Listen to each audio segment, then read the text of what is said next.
Hi నమస్తే welcome to మనం TV. అయితే తెలుగు రాష్ట్రాల్లో ప్రస్తుతం బర్డ్ ఫ్లూ వ్యాధి అయితే విపరీతంగా వ్యాపిస్తుంది కోళ్లలో అని చెప్పుకోవచ్చు. ఎందుకంటే కోళ్ల నుంచి కూడా మనుషులకు వస్తుందంటూ కూడా భయాందోళన అయితే చెందుతున్నారు.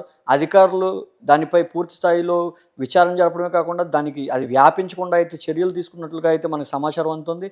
అయితే దీనిపై అసలు ఈ బర్డ్ ఫ్లూ అనేది మనుషులకు వస్తుందా? లేదంటే జంతువులకు మాత్రమే ఇది పరిమితం అవుతుందా? దీనికి నివారించడానికి ఏం చర్యలు తీసుకోవాలి? ఇవన్నీ కూడా తెలుసుకోవడానికి ప్రముఖ డాక్టర్ వ్యాకరణ్ నాగేశ్వర్ గారు అయితే ఉన్నారు. సార్ నమస్కారం సార్. నమస్కారం అండి. సార్ తెలుగు రాష్ట్రాల్లో ముఖ్యంగా ఆంధ్రప్రదేశ్ రాష్ట్రంలో అయితే ఈ బర్డ్ ఫ్లూ వ్యాధి అయితే కోళ్లలో విపరీతంగా పెరిగింది సార్.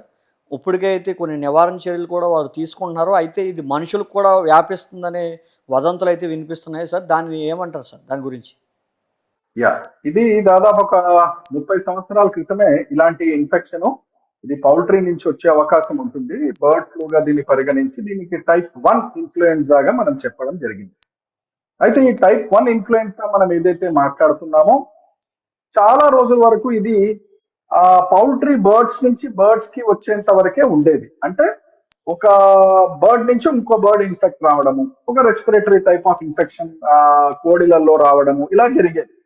కానీ కోళ్లలో వరకే పరిమితమైన ఈ వ్యాధి 30 సంవత్సరాల క్రితం చూసుకున్నా ఇప్పుడు చూసుకున్నా గణనీయమైన మార్పులు ఉన్నాయి. ఏమిటా మార్పులు?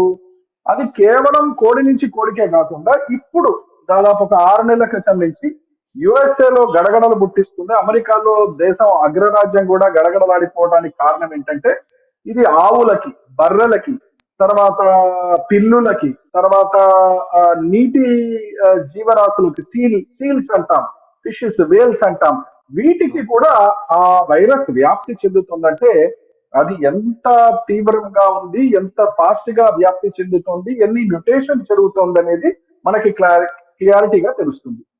అయితే సార్ ఇది మనుషులకైతే వస్తుందంటూ కూడా ప్రచారం జరుగుతుంది. దాన్ని ఏ రకంగా చూడాలి సార్? నిజంగా వస్తుందంటారా? ఇది వదంతులను అంటానికి వీల్లేదండి. ఇదేదో మన తెలుగు పత్రికల్లో ఇదేదో భయపడుతున్నారో, భయాందోళనకు గురవుతున్నారు, ఈ పదాలన్నీ కూడా సైంటిఫిక్ గా లేవు. సైంటిఫిక్ గా ఉన్నది ఒకటే, yes there is a possibility. మనుషులకు వచ్చే అవకాశం ఉందా అంటే శాస్త్రీయ పరంగా ఉంది అని అంటాం. ఎక్కడైనా వచ్చిందా? వచ్చింది. దాఖలాలు అయినాయా? దాఖలాలు అయింది. అందుకనే అగ్రరాజ్యం కూడా గడగడలాడిపోతుంది. అంటే ఇక్కడ ఏం జరుగుతుందంటే మ్యామల్స్ టు మ్యాన్ ట్రాన్స్ఫర్ అయిపోతుంది వైరస్. ఎప్పుడైనా సరే వైరస్ లక్షణం ఒకటి బాగా తెలుసుకోవాలండి.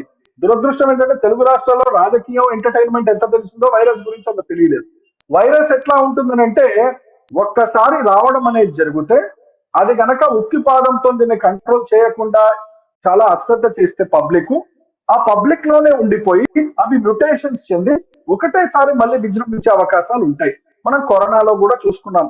సో ఇది ఎలా ఉంటుందనంటే ఇంత ముందర వరకు కేవలం మ్యామల్స్, కేవలం బర్డ్స్ టు బర్డ్స్ వచ్చేది. కానీ ఒక్కసారి కనుక ఇది వ్యాప్తి చెందితే ఇది ఇన్ఫెక్ట్ చేసే జీవరాశులు కొన్ని, ఇది సాధారణంగా ఇన్ఫెక్ట్ చేయకుండా, ఆ జీవరాశి చావకుండా ఆ జీవరాశిలో ఉంటూ అది మల్టిప్లై అయ్యి మ్యూటేషన్స్ గా వ్యాప్తి చెందే అవకాశం వైరస్ ఉంటుంది.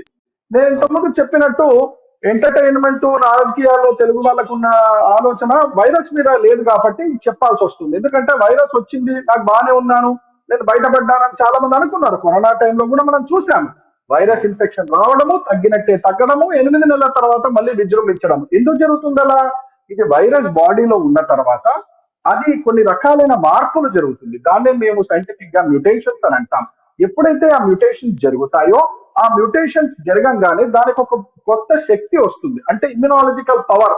ఏంటా పవర్? దాని వల్ల లాభం ఏంటి? దానికి వేగంగా వ్యాప్తి చెందే అవకాశం ఉంటుంది. ఏ శరీరానికంటే ఆ శరీరానికి పోయి నాశనం చేసే ఆ మ్యూటేషన్, న్యూ జనరేషన్ వచ్చే అవకాశం ఉంటుంది. సో ఈ మ్యూటేషన్ అనేది జరిగింది కాబట్టి హ్యూమన్ ట్రాన్స్మిషన్ అనేది జరుగుతుంది అని మనం చెప్పుకోవాల్సిన అవసరం ఉంటుంది. సార్ ముఖ్యంగా ఏ చర్యలు తీసుకుంటే బాగుంటుంది అంటారు? అటు కోళ్ళ ఫారమ్స్ సంబంధించి కానీ, అదేవిధంగా ప్రజలు కానీ ఈ చికెన్, గుడ్డు ఇవన్నీ కూడా పూర్తిగా మానేయాలంటారా? లేదంటే వేరే రకంగా ఏమైనా తీసుకోవచ్చు అంటారా? వైరస్ ఎప్పుడైతే వ్యాప్తి చెందుతుందో తగిన జాగ్రత్తలు తీసుకోవాల్సిన శ్రద్ధ, ఆలోచన పబ్లిక్ ఉండాలి. ఏంటా జాగ్రత్తలు, శ్రద్ధ? పౌల్ట్రీ ఏరియాస్ లో వెళ్లకుండా ఉండాలి. ఈ చికెన్ సెంటర్స్, ఈ సెంటర్స్ లో కొద్దిగా దూరంగా ఉండాలి. కుదిరితే ఒక 6 నెలలు లేదా కనీసం ఓ 3 నెలలు, ఎందుకంటే ఇది తీవ్రత ఎలా ఉందో ఇప్పుడు మనం చెప్పలేం కాబట్టి, ఒకవేళ గనక మ్యుటేషన్ గనక జరిగితే అది హ్యూమన్ టు హ్యూమన్. ఇక్కడ గమనించవలసింది ఏంటంటే కోడిల నుంచి మనిషికి రావడము, మనిషి నుంచి మనిషికి వ్యాప్తి చెందడం. అంటే ఒక్క కోడి నుంచి 100 మందికి వచ్చిందా, ఒక కోడి నుంచి 1000 మందికి వచ్చిందా, అది ఒక కేటగిరీ. రెండో కేటగిరీ మనిషి నుంచి మనిషి, అంటే ఒక్క మనిషి 1000 మందికి అంటిస్తాడు ఆ కరోనాలో వచ్చినట్టు. ఇదంతా కూడా ఇంకా ఏం చెప్పేటట్లేదు. మనిషి నుంచి మనిషి వచ్చే అవకాశం ఉంటుందని మీరు అడిగారు. దాని ప్రకారం yes, there are reports human to human, మనిషి నుంచి మనిషికి ఇదే ఏవియన్ ఫ్లూ. అందుకని దీని పేరే పెట్టారు హైలీ ప్యాథోజెనిక్ ఏవియన్ ఫ్లూ అని అన్నారు, H5N1 అన్నారు, టైప్ ఏ ఇన్ఫ్లుయెన్జా అని అన్నారు. జాగ్రత్తగా ఉండాలి. మీరు అడిగిన క్వశ్చన్ కి తినాలా వద్దా, దూరంగా ఉండాలా, ఒక 3 నెలల నుంచి 6 నెలల వరకు దూరంగా ఉండడం అనేది హెల్త్ వైజ్ గా బెటర్ అని చెప్తాం. ఓకే సార్, ఇది మనిషి కనుక సోకితే మనిషి నుంచి మరో మనిషికి ఏ రకంగా వస్తుంటారు? మామూలుగా అయితే చికెన్ అయితే తింటే వచ్చింది అనుకోవచ్చు, మరి మనిషి నుంచి ఇంకో మనిషికి సోకాలంటే అది ఏ రకంగా కరోనా టైపు శ్వాస నుంచి వస్తుంది అంటారా, లేదంటే వేరే టచ్తో అయినా రావచ్చు అంటారా? That's a very good question sir, బాగా అడిగారు. ఎందుకంటే ఇది చాలా ఉపయోగపడే ప్రశ్న. ఏంటంటే ఒక మనిషి నుంచి ఇంకో మనిషికి ఎలా వ్యాప్తి చెందుతుంది? కరోనాలో మనం ఏం చూసాము, ఒక మనిషి దగ్గుతేనో తుమ్ముతేనో లేకపోతే ఆ టేబుల్ మీద ఉన్నది మనం ముట్టుకుంటేనో ముక్కు ద్వారా నోటి ద్వారా లోపలికి వెళ్తుంది. ఇక్కడ అతి కీలకమైన విషయం ఏంటంటే కన్ను, ఏదైతే కన్ను సిక్రీషన్స్ ఉంటాయో ఆ సిక్రీషన్స్ తెలియకుండా మనము టచ్ చేసి కళ్ళ దగ్గర పెట్టుకున్నా కూడా వైరల్ కంజంక్టివైటిస్ గా మారుతుంది. అంటే దాన్నే మనం పింక్ ఐ అని అంటాం. ఇది విపరీతమైన వ్యాప్తి చెందుతుంది యుఎస్ఏలో, వేరే దేశాల్లో కూడా. సో కన్ను వ్యాప్తి చెందడం అంటే కన్ను సైడ్ నుంచి వైరస్ లోపలికి వెళ్ళడము, ముక్కు ద్వారా వెళ్ళడము, నోటి ద్వారా వెళ్ళడము, ఈ 3 ఎంట్రీస్ ఉంటాయన్నమాట. సో కేవలం ఒక్క శ్వాస ప్రక్రియ ద్వారానే అనుకోకుండా జాగ్రత్తగా ఉండాలి. అందుకనే నేను ఆ ప్రాంతంలో మనం ఏదైనా ముట్టుకున్నా కూడా శానిటైజ్ చేసుకోవాల్సిన అవసరం ఉంటుంది. లేదన్నట్టయితే కన్ను ద్వారా కూడా అది లోపలికి వెళ్ళే ఒక కన్నుకు వచ్చిన ఏం జరుగుతుంది, అది లోకల్ గా రియాక్షన్స్ ఇస్తుంది. ఎలాంటి రియాక్షన్స్ ఇస్తుంది? కన్ను విపరీతంగా ఎర్రపట్టము, వాటర్ రావడము, విపరీతంగా వాయడము, ఇవన్నీ జరిగే అవకాశాలు ఉంటాయి. ముక్కు ద్వారా పోతే తుమ్ములు రావడము, దగ్గు ద్వారా ఊపిరితిత్తుల్లో పోగానే పొడి దగ్గు రావడము, గొంతు నొప్పి రావడము, ఒళ్ళు నొప్పులు రావడము, జ్వరం విపరీతంగా ఉండడము, కొంతమందిలో పొట్ట వరకు వెళ్ళిపోయినట్టే వాంతులు, విరేచనాలు రావడము, ఇవన్నీ కూడా కరోనాలో లేని లక్షణాలు ఈ బర్డ్ ఫ్లూకి మనం చూస్తుంటాం. అంటే ఇది కరోనా కన్నా ఇది కనుక వ్యాపించడం మొదలు పెడితే కరోనా కన్నా భయంకరమైన వ్యాధి కింద అయితే మనం చూడొచ్చండి. ఇక్కడ ఇది చాలా ఇంపార్టెంట్ క్వశ్చన్ మళ్ళీ మీరు అడిగింది. ఎందుకనంటే హైదరాబాద్ కి సంబంధించినంత వరకు కుండబద్దకి చెప్పాల్సిన అవసరం ఉంటుంది.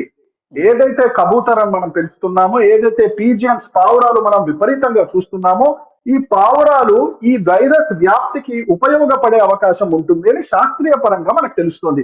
ఎలా ఉపయోగపడుతుంది? ఈ వైరస్ పావురాల్లో పోతే పావురాలు చావవు, కానీ పావురాలు సిక్ అయిన తర్వాత వాటి విసర్జన పదార్థం, అంటే పావురాలు లెట్టలేస్తాయంటాం మనం, ఎక్కడికి పోతే అక్కడ హైదరాబాద్ లో వేలకు వేల పావురాలు, అపార్ట్మెంట్ లో విపరీతమైన పావురాలు కనపడుతున్నాయి. వాటన్నిట్లో కనుక వ్యాప్తి చెందితే, అంటే మీ కిటికీ బయట వైరస్ ఉండొచ్చు, మీ డోర్ బయట వైరస్ ఉండొచ్చు, ఎక్కడైనా వ్యాప్తి చెందొచ్చు.